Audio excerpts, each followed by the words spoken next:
Earlier this year, I showcased a few items from the Thomas Wooden Railway Early Engineers line, a range that was specifically made for toddlers 18 months to 3-year-olds. I found this range very fascinating, and I wanted to collect more engines and sets that were released during this lifespan on the market. Throughout the last few months, I've done just that. This is part 2 of me showcasing my almost complete collection of the Early Engineers brand. I say almost complete as I'm still missing 2 engines that were released pretty late into the range. The 2 engines in question are Hiro and Victor.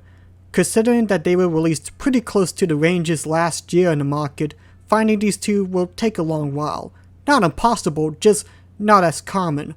Regardless, I hope that you enjoy me looking at the last few engines and sets that were released for this line. Sit back and enjoy.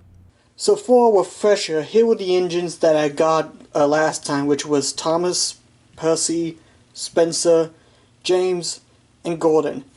And I think for how they look for the early engineering set, they look really well. They look almost exactly like the original models, just squashed up with, of course, bigger wheels.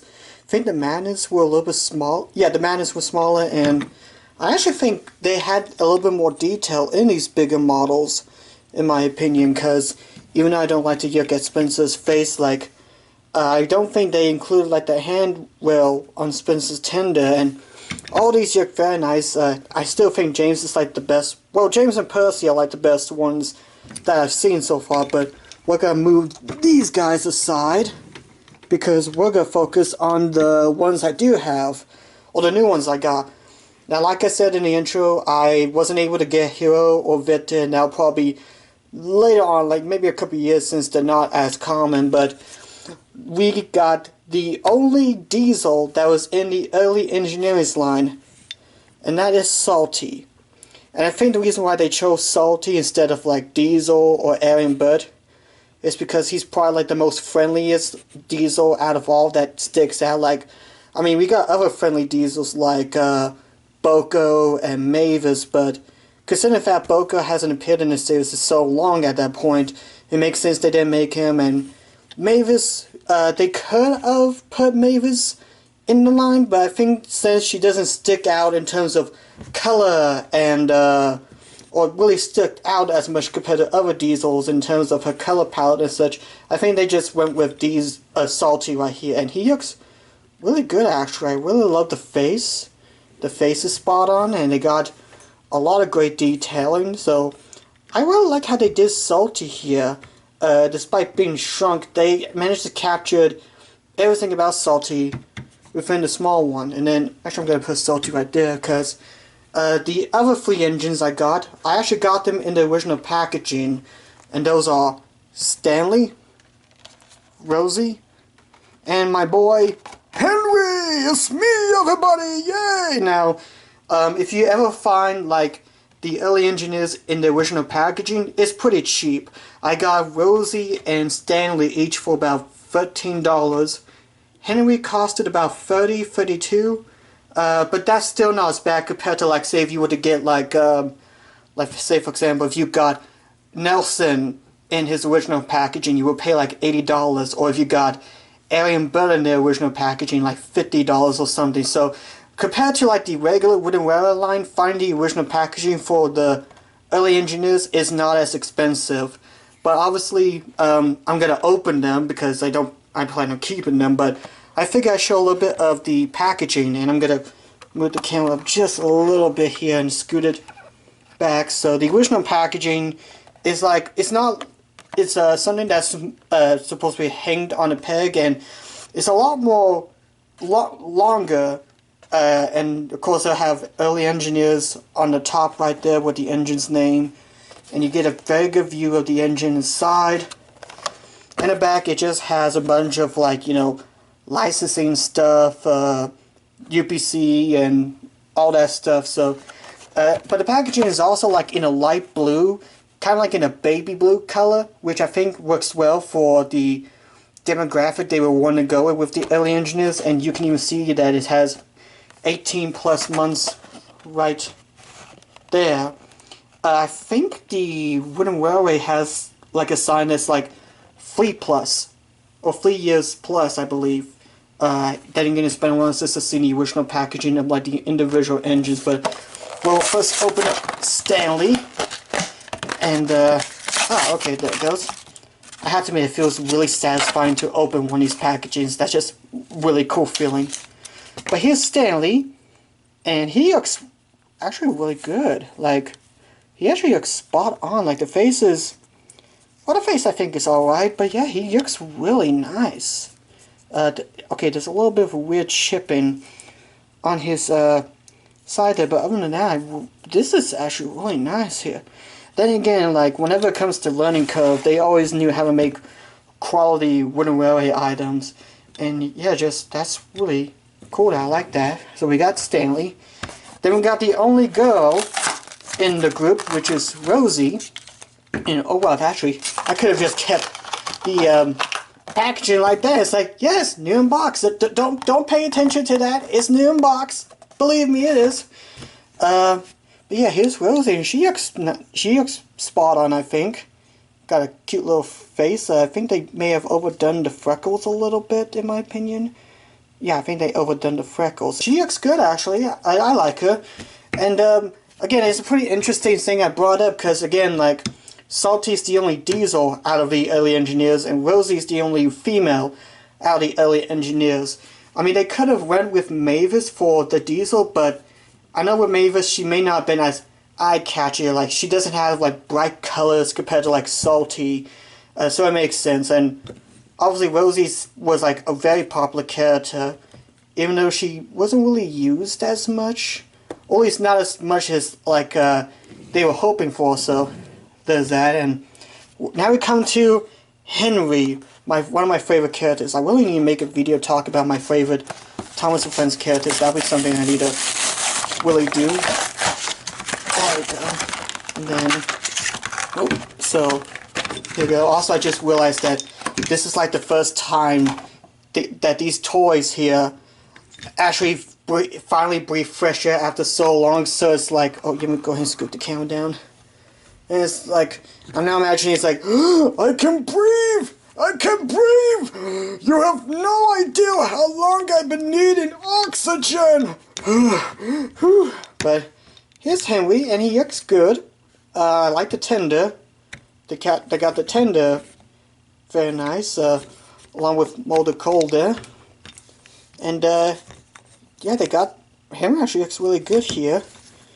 I like the face, so yeah, I actually quite like it. So obviously, I'm a huge Henry fan, so of course I'm gonna love that. But in terms of the new ones that I've added to my collection, I think I'm more impressed with Stanley, because they definitely done well with like the different parts of Stanley where they cut it and make him much more three-dimensional, if that makes any sense.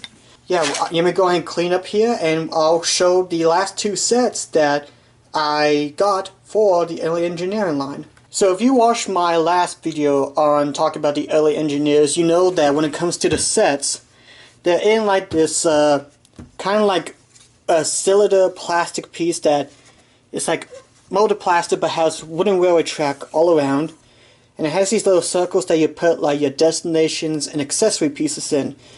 And this one is, last time I looked at the Busy Day on Sodor, that actually has like two mats, one that was tip machettes and the other that had like a coal hopper and a wash station for the engines. So this is the roundabout station that included Mayfreight station, which we're gonna put right here. And so that's like a little, well, there goes Mayfreight, never mind, there's no station, so that stays right there. We also have a signal box that moves very easily, and that one I believe will go right over here. So there we go. I know you won't be able to see like the sign, but you see like where there's a speaker. We also have this thing, and it may look odd, but this is actually like a little post for mail bags. Like these are individual bags, so like mail. You can also probably say this is like goods, like it may be bags of silver, bags of cotton candy or something. that one I'll put right there. And obviously with these sets, they include little adapters that you put at the end. And what I thought was interesting when I got this used off eBay, it was like 20 bucks I think I paid. The seller included these two little things. You see a tree and a railroad crossing. And when I reviewed the Busy Day at the Sodor set, there was a few, I noticed that there was little holes that didn't have anything to fill them in. And I think that these are like just, you know, pieces of accessory that you can add. So like, if you want to turn this around, you could put the railroad crossing here, or you could put a little tree to give some greenery in. And I know I said this many times, but to see like these little accessory pieces being added to sets helps bring life to the wooden railway. I always like seeing little pieces of trees and signs that makes me feel like you're getting more of a unique experience, that you're building a world that has its own vegetation and life in it. I don't know, it's a silly saying, and it's not anything, it's more like a first world problem really, nothing to really write home about. But that might be a video I might make a discussion later on, but I'll just put the railroad crossing here, and the tree I'll put on the sidelines right there. So, but we'll go ahead and grab an engine here. We'll use Stanley, because he's my favorite out of the early engineering lines here. So Stanley will puff around, he'll go, like collecting his bags of silver, and then if we flip this, oh dear, we flip this around, you can see Stanley, after grabbing his collection, is stopped. Maybe he's waiting for a tree that's walking by or something, and then you lift it up and Stanley just goes on his way. And yeah, it's a, you know, decent little set. May not have a lot of action, but you know, for like a little starter set, if you couldn't find the Busy Day on Sodor, I think this would satisfy a little kid, you know. And although I know some people may be asking, like, why didn't they just get like a freight car for this? Like, why didn't they just include like a little freight car that the engine can, you know, pull around? Well, what's funny is that there is actually a piece of rolling stock that was made for the early engineering line, only one, and that's actually going to be the next set where you get.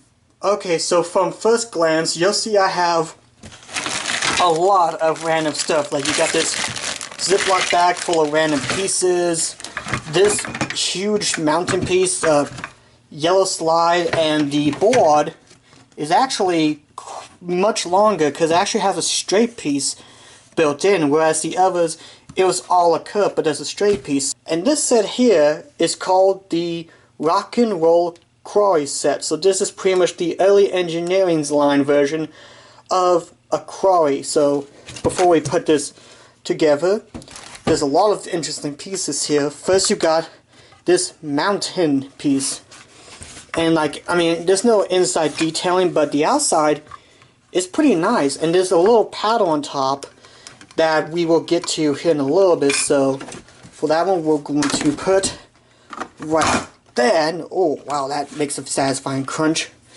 And then this yellow slide here actually attaches right here to this little to this middle section right here, and it, you know, it doesn't have like a firm connection. It's a little bent right here. It doesn't have like any clips like on the Tip Machete set where it had like clips for the turntable. And this Ziploc bag has like a lot of the little pieces that we're needing. For example, we have a crane. And the crane you can either hook around this way or to the other one. We'll just do it this way here, and the crane, it reaches around pretty well, and you would just push on top, so it, you know, hooks on pretty well. We also have two boulders, and you'll notice if you shake them, there's something inside them, and there's actually little magnets that the crane can hold. So that's pretty neato. We're gonna put that one there, and this one, we'll just put like inside the mountain. It'll be fine there, hopefully. We also have this. This is pretty much like the early engineers line version of a little cargo bin that you can put the boulder on. we also have another crossing sign, which makes sense because if a boulder is like running loose, or you know, engineer like, watch out, there's something coming this way. And when this set was released, it came with a stock standard Thomas. This one's a little bit more beat up than the one I have, but it's still in good condition. And then the only piece of rolling stock that was released in the early engineering line is a little cargo car, you know. A little bland, but it matches well with the color of Thomas, so that works. So pretty much what will happen, like Thomas can just go up and around the Cry Mountain, you know, just goes around. And of course he can like slide, like so. He actually went really fast, so. And then, and of course obviously you could use the crane to load Thomas up with a little boulder that he can carry around, so that's pretty cool. I think it adds a bit of weight to it, and it ran away, so that's something you gotta consider. And as I mentioned, there's a little paddle on top here for this particular boulder, and you could go two ways with it. You can either go backwards, so it fall down the little chute behind the mountain, or if you want to be more fun and devious, roll it this way, and the boulder is supposed to like fall either way, you know.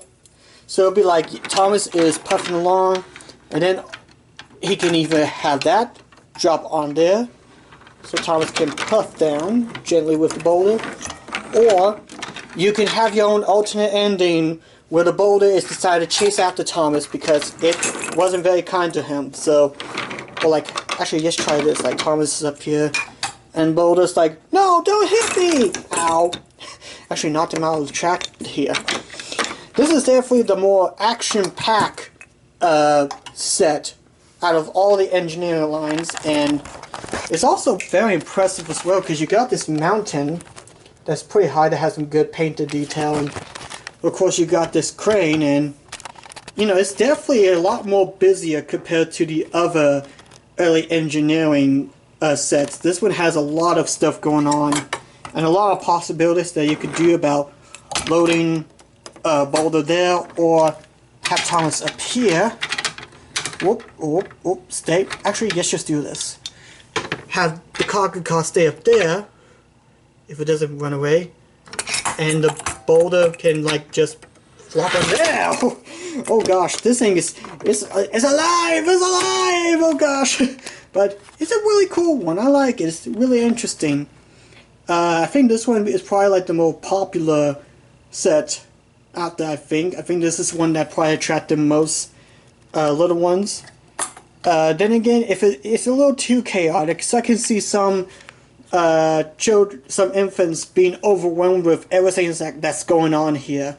But let me go ahead and make a little gigantic set, and we'll wrap up this video. So I finally made a decent little layout having all the sets and most of the engines of the early engineering line.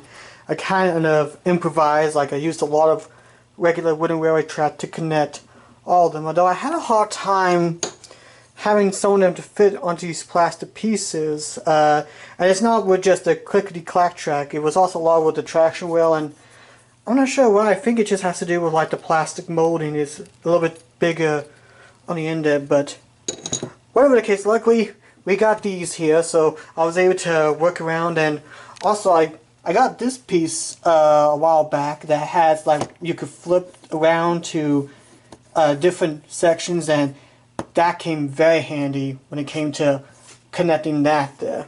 And of course I sprinkled a lot of like regular trees and accessories and figurines here just to give it some more life. And this layout actually looks really nice, I have to say. It may be a bit more busy over here compared to over here, but still, it looks pretty nice. So I am very happy to have most of the early engineering collection, and who knows, maybe I might make an update video when I eventually, keyword being eventually, get Victor and Hiro. But yeah, as of now, I'm really happy to have my whole early engineering collection right here. Everything looks really nice. And even though this was mostly made for infants in mind with the early engineers, it looks really good, actually. And if you're a hardcore wooden railway collector, I do recommend checking them out. They're not expensive. Most of them are easy to get. And yeah, they do look nice. I'm actually really happy with how this layout turned out. So, in the comment section below, what do you think of some of the new additions I have to this collection? If you grew up with the early engineering line, let me know what you like about them or what you dislike. And yeah, thank you guys for watching this. God bless you all. And I look forward to seeing you all in the next video. Bye-bye!